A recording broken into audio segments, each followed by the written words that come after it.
Welcome to the latest episode of the Real World Nutrition Podcast. This is episode 173, The Power of Accountability in Wellness. Hi everyone, welcome to another episode of the Real World Nutrition Podcast. I'm Shelley, your host and the founder of Real World Nutrition, and I'm so glad to have you here for episode 173. As this is being recorded and as this is being released, this is still the first month of the new year, so we're still in January. And as I say a lot, while I have these topics at various times of year, a lot of what I talk about is year-round, applies no matter when you may hear about this. So today, I'm talking about that topic about accountability in wellness. And this is something that can really help or not hinder so much, but if we don't have accountability, we may not have as much success with our wellness goals.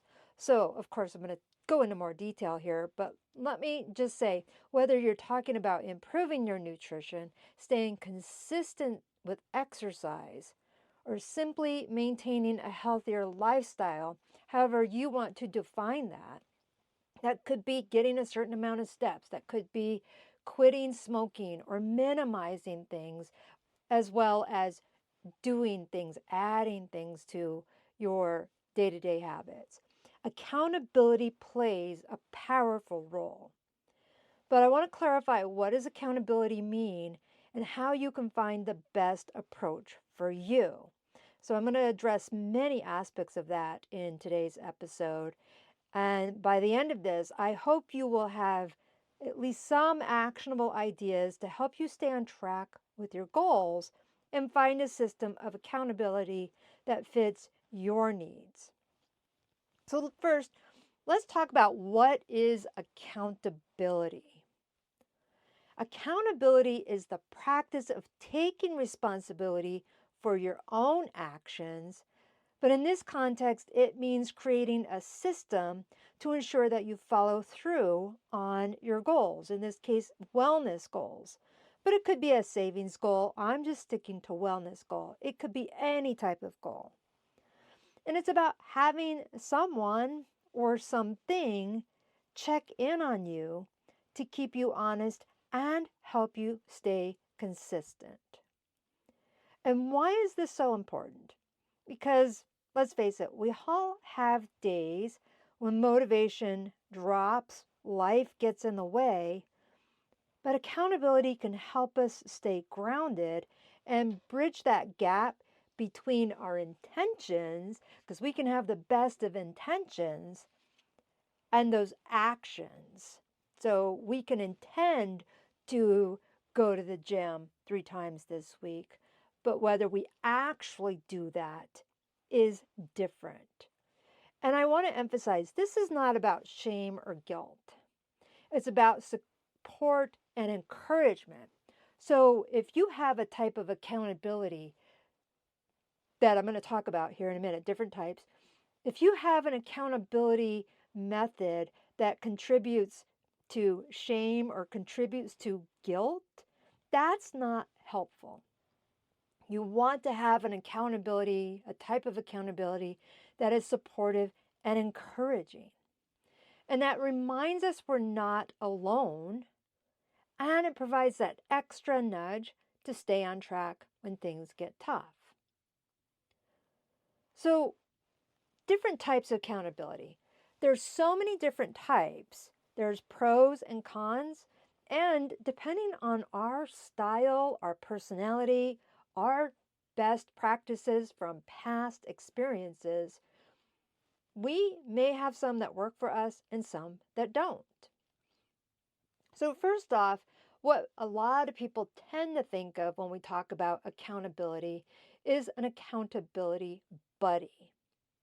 So that's a family, a friend, a family friend, a friend, a family member, a coworker who shares similar goals or simply agrees to check in on you regularly. So, some examples here. In the past, many years ago, we're talking like 15 years ago, I ran a weight loss program. And it was more of a lifestyle program because it addressed many aspects. And one of the big things was tell somebody you were doing this. And it wasn't necessarily to have that person be a monitor for what they were doing, it was merely sharing it. Now, some people were very fine, absolutely fine with doing that. And I remember distinctly an individual who did not want to share because they didn't want to have other people see their failures before, or again, I should say. And I understand that. They had done many types of weight loss programs in the past, and they hadn't been successful with it, at least not long term. So they were resistant in telling people, anybody, that they were doing it. Now, there was the accountability of coming to the meetings we had once a week, and that's a slightly different aspect there. So I'll get to that in just a minute. But let me clarify again.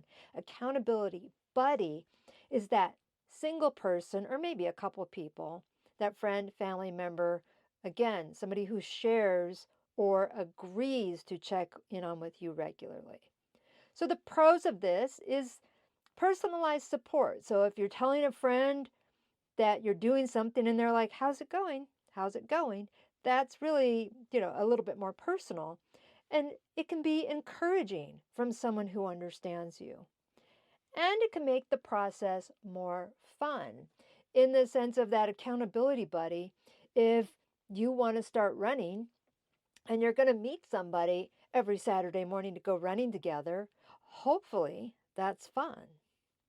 Now, the con here is if they lose motivation in being your accountability buddy, you might not continue.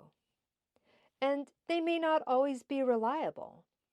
So if you have an accountability buddy that you're going to go on a run with, and they're like, I'd rather go for a coffee this morning, and you're like, me too. That if that's what happens all the time, that can be more challenging. So the type of individual this is best for is people who thrive on social interaction and encouragement. So when I like to run, I would just go when I wanted to go. I didn't want to have to deal with meeting somebody or, if I got up earlier and wanted to do it earlier, it just was not for me at the time.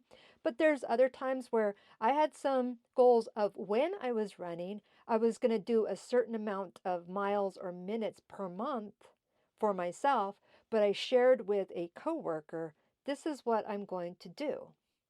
And she knew I was going to do that. And when you run in races, your results are usually online. So if I didn't do my race and my coworkers went to look at what my results were and I wasn't there, that was also a type of accountability. Okay, so a lot of these do overlap. So let me go to the next one. It would be a scheduled check-ins with a professional. So this can be regular meetings or calls with a coach, a trainer, or a dietitian like me. And that's whether you work with individuals one-on-one. So I work with people one-on-ones. In the past, with that weight loss program, we met once a week and a group setting. So the individual I mentioned didn't want to share that they were doing the weight loss program, but they were there for every single meeting that we had over the 12 weeks we did it. I also had individual check-ins within that group. But this can be so many different looks or feels. So if somebody has a professional coach for their business, a business coach, they meet with their coach on a regular basis. If you have a personal trainer, you meet with that personal trainer on a regular basis. And if you're paying for that personal trainer, you are generally not going to skip it. Same with the dietitian. If you are working with me or somebody else, you're going to have those appointments and check in on the regular basis. So the pros of scheduling a check-in with a professional in their area of expertise. You get the expert guidance. You can get some feedback on things that are going well and things that aren't quite right. And you can have that structure and it's reliable. And with those check ins with the professional in the individual setting, you can get tailored advice, that individual advice to help you succeed. Now, the cons may involve a financial investment. Usually it does. If you're hiring a personal trainer, you're hiring a coach, you're hiring a dietitian, you are paying for their time and their expertise. And it's less casual than working with a friend. So for some people, that's what people need. Somebody who's not going to let them skip on doing some of those goals or habits they're working on. Another type of accountability is apps and digital tools. Now, I did a search before I started recording. I did a search on accountability apps or accountability websites, that sort of thing. And there were so many that I said, I'm not even going to try to go down the list of this. So if you want to do that, do a search for accountability apps. But some would be like MyFitnessPal. I like the Lose It app. There's Fitbits or other habit tracking tools that can send you reminders that you can track your progress. Some of these may be the wearables like the Apple Watch. And these are ones that are easily accessible. And in a lot of cases, you can customize the features. And another pro here would be gamification to make it fun. Now, gamification is something that in the college setting we're encouraged to do more now with teaching, is when you make it a game, it is what people do tend to enjoy in certain general aspects of things. Apps and digital tools, maybe not quite the same here, but when we did group challenges in where I used to work, people loved when they could go online and see people's progress of who was walking the Appalachian Trail virtually and who was there the fastest and that sort of thing. The cons, though, is it can be less personal. And another con, because this one is what happens with me, it's easy to ignore those notifications. So yeah, there's apps that remind you to drink water. And I mean, there's times where I don't look at my phone for hours at a time, which some people may not believe, but yes, it's possible. And I miss notifications all the time or ignore it. It's so easy to ignore. And I don't use wearables. I used to, but I stopped doing that a long time ago. But lots of people do love them. So these are best for people who really like those tech tools or prefer that private accountability. So they're not telling the whole world that they're doing it. They just want to do it between themselves or themselves and their app or whatever it may be. So when you go do a search, look for apps that align with your goals. And that could be tracking food, tracking workouts, tracking habits. When I use the Lose It app, it isn't as much for tracking foods as seeing, which I do have to track foods to get these, but I'm really looking at the protein and the fiber intake on a day-to-day basis. So some days I'm not doing so well in the fact I'm not entering everything I eat because I don't want to be obsessed like that. But when I know I'm probably not getting enough protein or enough fiber, I will go back to it and take a look, and that's just a nice way of having it. Another type of accountability, social media accountability. And this is however you want to choose to have it. Sharing your goals and progress on a platform like Instagram, Threads, private Facebook groups, whatever it may be that is based on your preference. Some people want to put that out there and are okay with thousands of strangers seeing that information. I see on Threads people announcing that they're at 365 days of sobriety or whatever it may be. And I cheer those people on. I don't know who they are, but at the same time, that's an amazing accomplishment for many people to have a certain amount of days of sobriety, or saying they're 100 pounds down from their high weight. And it's really bold for a lot of people to put that out there because, of course, people are going to be jerks and make negative comments. But it's still amazing to be able to have that accountability and say, hey, look what I've accomplished. So the pros here: widespread support from a community, encouragement and engagement, and it may be motivating to others as well. But the cons, the ones I've mentioned already, it can feel too public for some. Yeah, it's a bunch of strangers and they may not know you, or there may be people that you do know. And, what's the balance there? And also the risk of comparison or judgment. You are pretty vulnerable when you put yourself out there on social media. So you need to balance what works for you and whether your mental health can handle it. And that's best for outgoing individuals and people who thrive in those online communities. And then this fifth one that I'm mentioning, and I've implied it in other places already, announcing your goals to someone else. So simply telling somebody, telling a friend, telling a partner, telling a coworker what you plan to achieve. So as I've said earlier, again, like I said, some of these overlap, but when I told my coworkers back in the old days, yes, I'm going to be running this half marathon on this date. And they saw me or knew I was training, and then they knew that half marathon was going to be on this particular weekend. And on that Monday, they could look up, or even that Sunday afternoon, and see how I did in that event. And that was motivation, as I said earlier, where sure, I could have blown it off, slept in, skipped it. That kind of would have been silly to not do it after all that time, because I know my coworkers or people would have been looking for it. On the same vein, I had a client years ago who was running a marathon, their first marathon, and I knew he was doing it, and it wasn't that I was doing any personal coaching, but what was happening is the day after, I said, hey, how'd it go? I bet you're walking around with that medal in your pocket. And sure enough, he swung by my office and showed me he had his medal in his pocket. But it was just one of those things to help with some accountability, announcing that goal to someone else.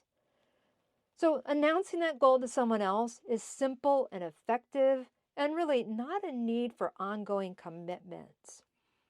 I find a lot of times when I say something out loud, the mere act of saying it out loud is so, so helpful. Whether it's to just get something off my chest that's been bothering me, not asking anybody to fix it, but just saying it, things change. I've been working on some personal goals and having somebody I've shared it with, not asking them for following up or how you're doing or how things are going. I am doing much better when I share I have these intentions of doing these things. Now, the cons, there is no follow-up. By announcing it, it's not asking for feedback. It's not asking for people to check in on you. It's just announcing your intention. So this is best for people who need that initial push, but prefer the self-motivation. So I have to say, out of all of these, I use multiple ones as I mentioned, but this one here tends to be what I prefer, but you need to determine what's best for you. So how do you decide which method is right for you? Well, you may already know which one is best for you, but if you're not sure, here's some tips here. Assess your personality. Are you someone who thrives on external motivation or prefers working independently? There's a lot of things that I do privately. I don't put the things out there.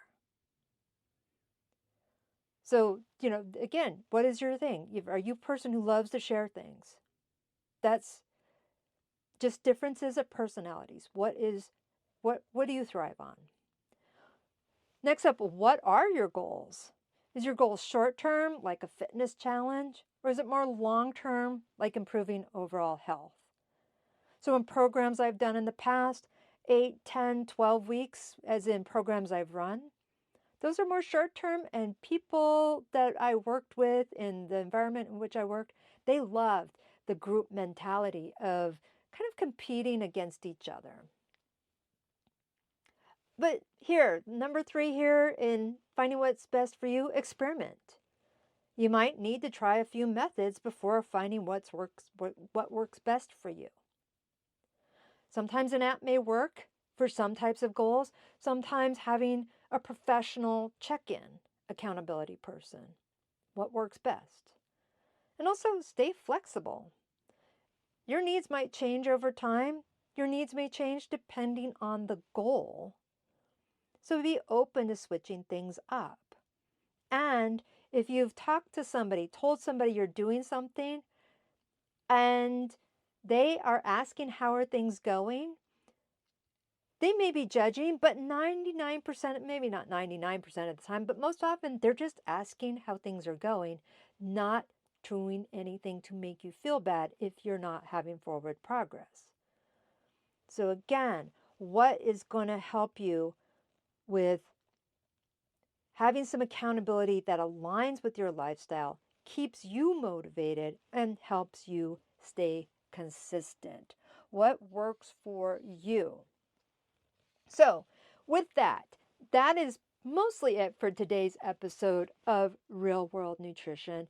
Now, I'd love to hear from you if you have a preferred app or a preferred type of accountability, something I didn't mention that you know has worked best for you in the past. I'm happy to share it with the audience.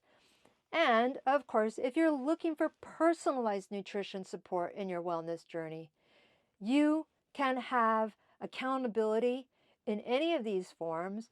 And if you want that professional accountability, that's where we can work together. So I'm linking in the show notes, and I will say here, if you go to shelleyryel.com, you can find on the contact page a way to schedule an introductory call with me and discuss how we can work together and be one of the forms of accountability to help you achieve your goals. All right, everyone. Thanks for listening to today's episode, and I would encourage you to subscribe, leave a review, share this episode with someone who could use a little more accountability in their life, and I will be back next Friday with another episode of the Real World Nutrition Podcast. Take care and bye for now.